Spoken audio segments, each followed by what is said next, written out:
Hello again. Today we're going to look at a large painting in our Legacy Collection Gallery, and this is titled Ritual by Marcus Cain, who is an artist who has been working in Kansas City for a long time. There are many reasons why I want to talk about this painting, not the least of which is one of my favorites.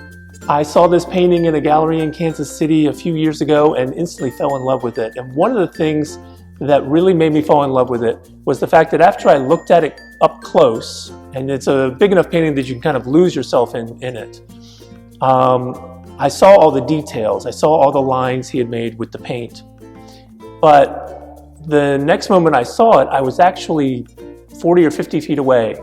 And we have it set up in the gallery so that you can actually get about 40 feet away from it and still look at it. And it's one of those paintings that really changes based on your distance. Up close, you see all the details. The farther you go, the lines start to curve a little bit. They do funny things with your eyes, and that's something that Marcus is really interested in.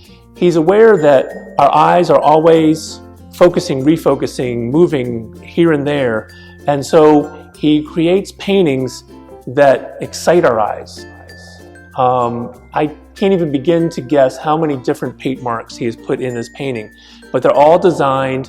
The color choices and the placements and the angles of these lines of paint are designed to make your eyes go crazy.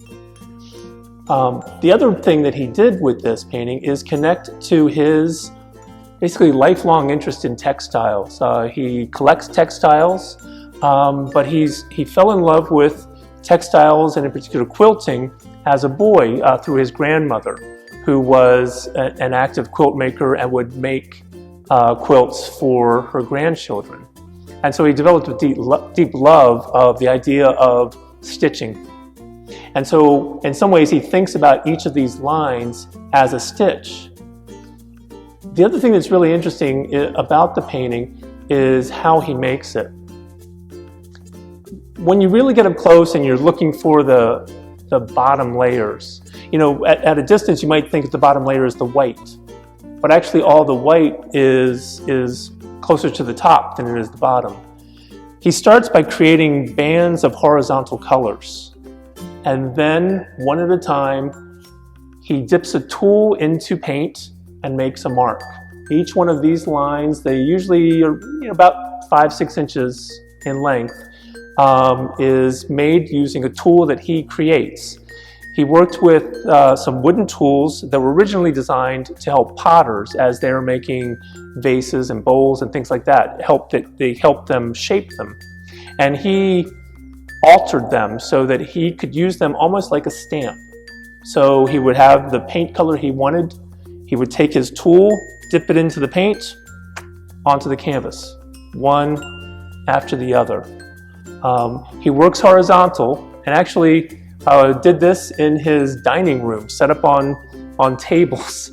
And it's about as far as you can imagine. It's about as far as somebody can reach across a table with this on a flat surface without actually, climbing up onto it.